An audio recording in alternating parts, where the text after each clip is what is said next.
Eles são os senhores da eternidade, mestres da noite e donos de uma sede insaciável. Esses são os vampiros. Sua mitologia atravessa os séculos e hoje começaremos um especial em que irei trazer alguns episódios sobre essas criaturas tão fascinantes que ao longo dos séculos vêm cativando os seres humanos.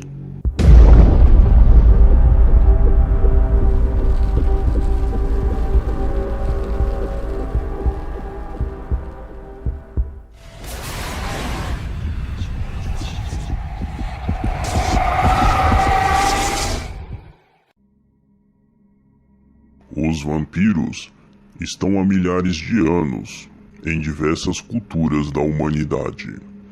Em uma época em que a medicina não existia para diagnosticar doenças, os povos antigos davam as causas das doenças aos espíritos maléficos. Entre esses espíritos ou seres estavam os supostos vampiros.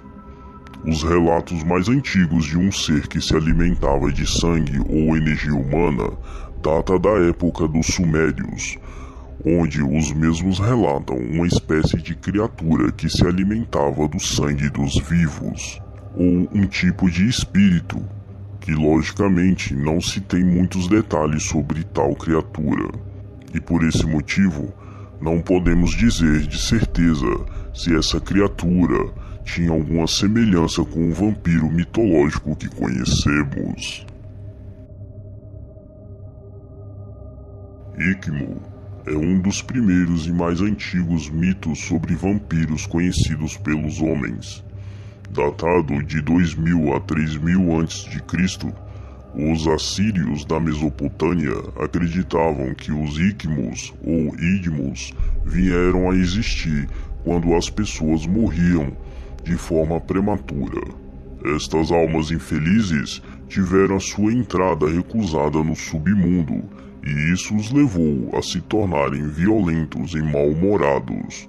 Daí o porquê desse nome Ickmos, que significa aquele que foi arrebatado. Uma vez que não podem descansar, esses espíritos vingativos retornam para sugar a energia dos vivos. No Antigo Egito, também se falava de espíritos que drenavam as forças dos humanos, ou até mesmo o sangue dos vivos. Além disso, alguns acreditam que a deusa Sekhmet era também uma deusa de traços vampíricos, já que em sua lenda diz que ela foi criada pelo deus Ra para castigar a raça humana. Gerada da ira de Ra, Sekhmet veio à Terra e por dias massacrou a raça humana e bebeu o sangue dos humanos.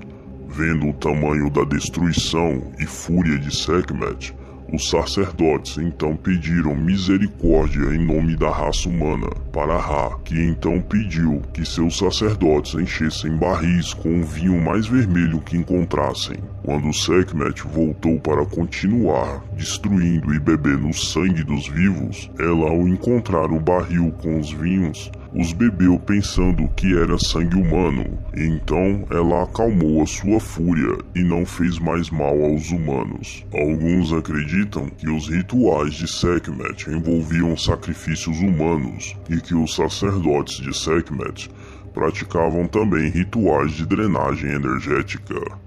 Na Índia, também encontramos esses tipos de traços vampíricos. A Índia é um dos locais que, juntamente com o Egito e a China, tem elementos para esclarecer o fenômeno dos vampiros.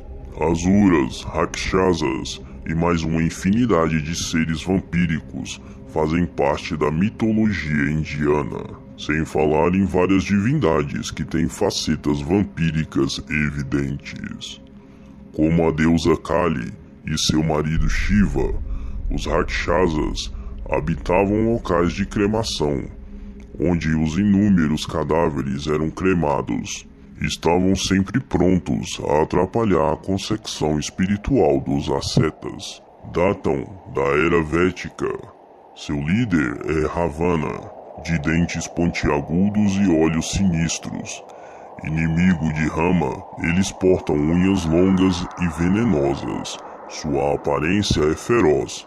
Sua cor é o azul escuro, mas podem ser verdes ou amarelos. Os Rakshasas são senhores de grandes tesouros, guardiões de templos e palácios. Vagavam à noite em busca de sangue de crianças, em especial dos recém-nascidos. Também gestantes faziam parte de suas principais vítimas. Eles se faziam acompanhar por muitas vezes por sacerdotisas que participavam de seus sangrentos banquetes, conhecidas como os Raksus Dhyānas. Além dos Rakshasas, Asuras e as Raksus Dhyānas, havia os Pichasas. Eles se alimentavam dos restos das cremações e transmitiam inúmeras doenças e calamidades. Outra classe de vampiros era dos Bihutas, os espectros dos mortos. Os candidatos principais a se tornarem Bihutas eram os que padeciam por morte antinatural, suicídio ou execução. Eram loucos, portadores de alguma moléstia ou deformação. Transformavam-se após a sua morte em mortos-vivos. Em certas localidades da Índia, aqueles que morrem de maneira semelhante às descritas são sepultados ao invés de cremados. De forma alguma, isso se restringia à Índia, já que em praticamente todo o mundo, pessoas que sofrem de morte violenta ou tiveram má índole são fortes candidatos a se tornarem vampiros. As lendas sobre vampiros se originaram no Oriente e viajaram para o Ocidente através da Rota da Seda para o Mediterrâneo. De lá, elas se espalharam por terras eslavas e pelas montanhas do Carpatos. Os eslavos têm as lendas mais ricas sobre vampiros.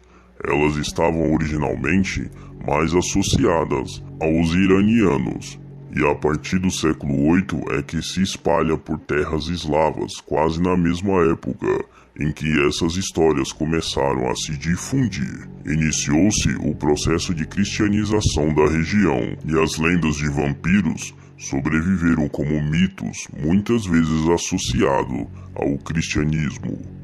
Mais tarde, os ciganos migraram para o oeste, pelo norte da Índia, e seus mitos dos vampiros da Índia se confundiram com os mitos dos eslavos. Os ciganos chegaram na Transilvânia pouco tempo depois de Vlad Drácula nascer em 1431. O vampiro aqui era um fantasma de pessoa morta, que na maioria dos casos fora uma bruxa, um mago ou um suicida. E foi a partir daí que o vampiro começa a se tornar a forma mais humana e a ter as referências dos vampiros que conhecemos. Vampiros eram criaturas temidas porque matavam pessoas ao mesmo tempo em que se pareciam com elas. A única diferença era que elas não possuíam sombra, nem refletiam em espelhos. Além disso, podiam mudar a sua forma para de um morcego, o que os tornava difícil de capturar, e eram bastante perigosos. Durante a luz do dia, dormiam em seus caixões, para à noite beber o sangue dos humanos, já que o raio do sol era letal para eles. O método mais comum era pela noite, voar por uma janela na forma de morcego e morder a vítima no pescoço, de forma que seu sangue fosse totalmente sugado. Os vampiros não podiam entrar numa casa se não fossem convidados, mas uma vez que eram convidados, poderiam retornar quando bem entendesse. Os vampiros eslavos não eram perigosos, somente porque matavam as pessoas. Muitos seres humanos também faziam isso, mas também porque suas vítimas, depois de morrerem, também se transformavam em vampiros. A característica mais temida dos vampiros era o fato deles serem praticamente imortais. Apenas alguns ritos podiam matar um vampiro, como por exemplo, transpassar seu coração com uma estaca, decapitá-lo ou queimar seu sangue. Este tipo de vampiro também é o mais conhecido por ter sido imortalizado na figura do mais famoso vampiro de todos os tempos, o Conde Drácula de Bram Stoker.